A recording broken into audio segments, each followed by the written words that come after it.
Of all the books in the New Testament, only two of them mention the birth of Jesus, the Gospel of Matthew and the Gospel of Luke. Aside from the authors of these books, no other author seems to care or even know about the miraculous birth of Jesus.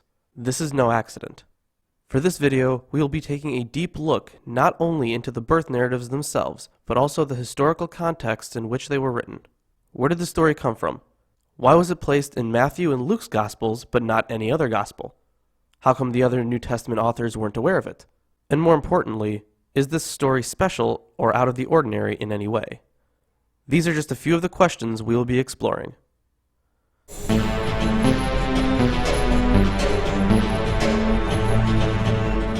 The Nativity story told every December never shows up in the Bible in the form we hear it. The story is actually a combination of the two birth narratives in the Gospels. But before we begin our discussion, we need to talk about the two accounts of the Nativity. Matthew describes it this way. Mary and Joseph are to be married, when Mary is found to be pregnant. Joseph, naturally suspecting the worst, plans to divorce her, but is told in a dream that Mary has conceived by the Holy Spirit. They get married, and Jesus is born. Wise men then come from the east following a star that has led them to Jerusalem, where they ask about where the King of the Jews is to be born. King Herod makes inquiries and learns from the Jewish scholars that it is predicted that the king will come from Bethlehem.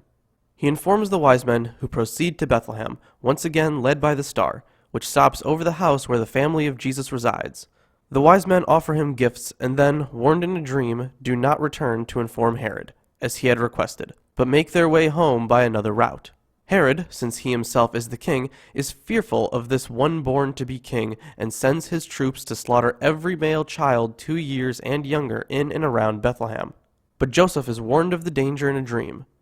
He, Mary, and Jesus flee from town and travel to Egypt. Later, in Egypt, Joseph learns in a dream that Herod has died, and now they can return. But when they discover that Herod's son is the ruler of Judea, they decide not to go back, but instead go to Nazareth, where Jesus is raised. Luke's much longer version begins with a lengthy account of the angel's announcement to a barren woman, Elizabeth, that she will give birth to John the Baptist. Luke says that Mary is a virgin espoused to Joseph. Later, an angel appears to her to inform her that she too will conceive by the Holy Spirit, and she will give birth to the Son of God.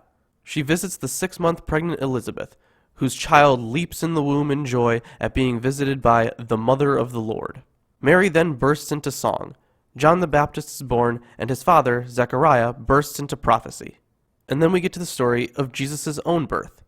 There is a decree from the Roman Emperor Augustus that everyone in the empire needs to register for a census, and we are told that this is the first census, when Cyrenius was the governor of Syria.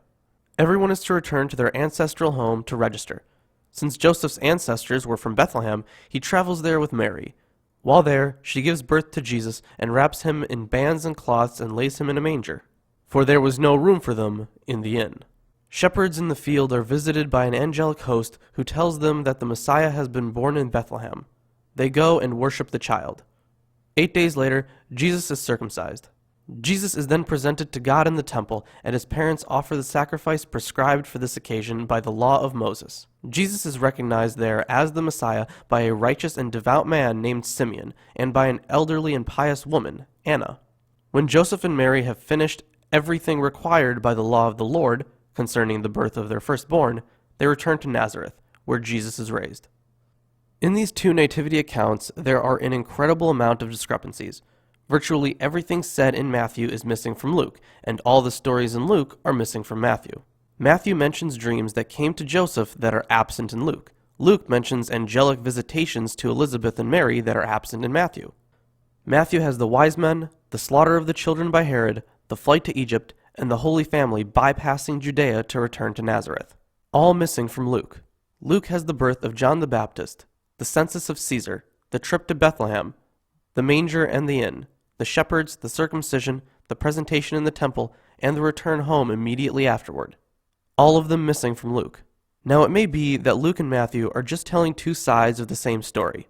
The problem is that when you start looking at the accounts closely, there are issues that seem impossible to resolve.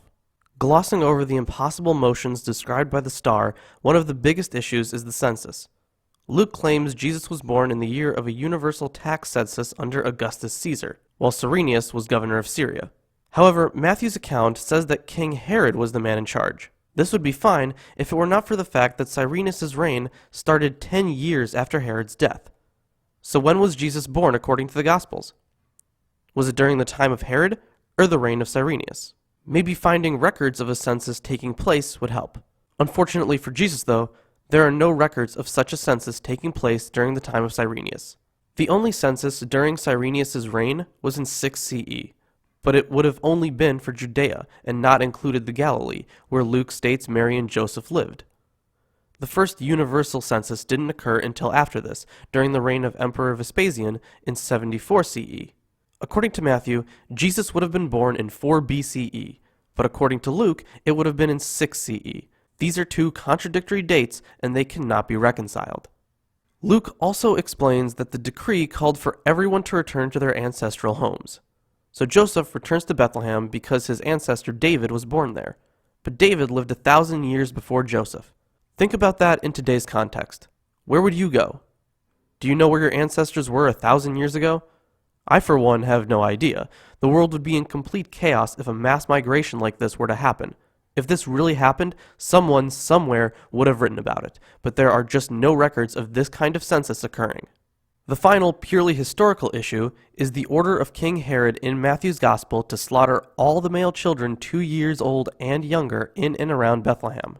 Herod made plenty of enemies in his day, and historians on his bad side took meticulous pleasure in cataloging his misdeeds in detail, such as when Herod notoriously had 2 of his own sons strangled, an incident which heavily displeased Herod's patrons in Rome. Yet there is no mention in any text about the slaughter of infants. Why then are these clearly non-historical narratives in the Gospels? As we have discussed in previous videos, the authors of the Gospels had their own motives and their own narratives to push while writing. There is no evidence of a decree being made to slaughter newborns and infants, so why would Matthew include it? This slaughter comes from the Moses tradition. Matthew's story is modeled after the birth of Moses and the Pharaoh's attempt to kill all the male children of the Israelites aged 2 and under in Exodus 1:22. Then Pharaoh gave this order to all his people. Every Hebrew boy that is born you must throw into the Nile, but let every girl live. This slaughter was not something that happened. It was a clear allusion to Moses. It was very important to Jewish sects that any potential Messiah had to parallel Moses, Joshua, or other Jewish patriarchs as to fulfill prophecy, and for Matthew, it was no different. Matthew was turning things into prophecy that had no business being prophecy. This motif can be seen clearly in the slaughter of the children and the flight to Egypt sequence. This was to fulfill what had been spoken by the Lord through the prophet, "Out of Egypt have I called my son." Matthew 2:15. This quote is from Hosea 11:1, where it is a clear reference to the Exodus. "When Israel was a child, I loved him, and out of Egypt I called my son." Matthew does this kind of thing in many other places in his gospel. One of these is the return from Egypt and the detour to Nazareth. In 2:23, Matthew says, "He will be called the Nazarene." This includes a bit of wordplay, but is loosely based on Isaiah 11:1. "A shoot shall come from the stump of Jesse, and a branch shall grow out of his roots." The Hebrew word for root is Nazer, which Matthew turns into Nazarene, or Nozri. Next, let's discuss the Virginal Conception. Why was it important that Jesus be born of a virgin? To put it simply, he didn't. This was based on a translation error. Just like many other parts of Matthew, it was based on what Matthew saw to be prophetic. This story comes from Isaiah 7:14. Where it was originally a statement about something happening in Isaiah's own life, probably the birth of the future king Hezekiah. Many modern English translations say virgin with a footnote correcting it, but it is well known that the Hebrew says young woman. A young woman is pregnant and will bear a son. The shift to the word virgin comes from the Septuagint, the first Greek translation of the Old Testament. Matthew was using this translation to build his narrative and not the Hebrew it was originally written in. As should already be clear, the narratives are incredibly different and non-historical. We have spent the majority of this time discussing Matthew's point of view, but we have spent little time discussing Luke's. There are many other plot points Matthew took from the Jewish scriptures to build his nativity, too many to go over in one video, so tell us if you'd like to hear more. Luke does a very interesting thing when rewriting Matthew's nativity. He turns almost all the key points on their heads. Matthew depicts Jesus' family as essentially outlaws, fleeing from Bethlehem and Herod's rule. Luke describes Jesus' family as obeying the law and going to Bethlehem in accordance with the emperor's command. Matthew has Herod searching to kill baby Jesus. Luke has Jesus being presented in the Jerusalem temple with pronouncements of his messianic status. Matthew describes the Magi, who are foreigners. Luke turns them into Jewish shepherds. Matthew has the magical star leading the Magi. Luke replaces this with an angelic light from heaven. However, the most notable change is how Luke decided to go about showing how Jesus was born in Bethlehem but came from Nazareth. This was a very important part of the story both authors had to include. They wanted the same conclusion but created radically different narratives. In Matthew, Herod's slaughter of the children drives Joseph to take Mary and the infant Jesus from their home in Bethlehem to Egypt.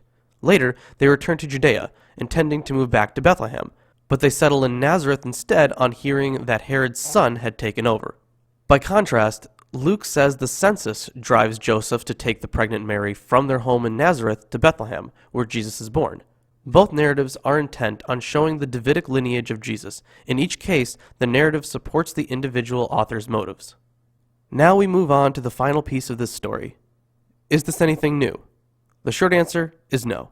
There are plenty of miracle births in antiquity. In fact, miraculous births used to show the divinity and God-given power of a certain figure.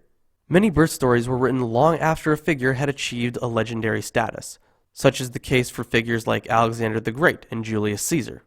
The audience of Matthew and Luke would necessarily be putting the stories through the Hellenistic lens.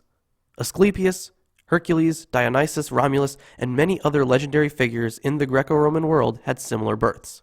They were all born of a human mother, and their father was a god. Matthew and Luke specifically wrote their birth narratives to show the divine nature of Jesus, because that is what their Hellenistic audience would know and be able to digest. Thanks for watching. Make sure to like and subscribe, and check out our new website, MilwaukeeAtheists.com. If you really love us, consider supporting us on Patreon. We also have an official merch store where you can buy classic Milwaukee Atheist garb. We'll see you next time.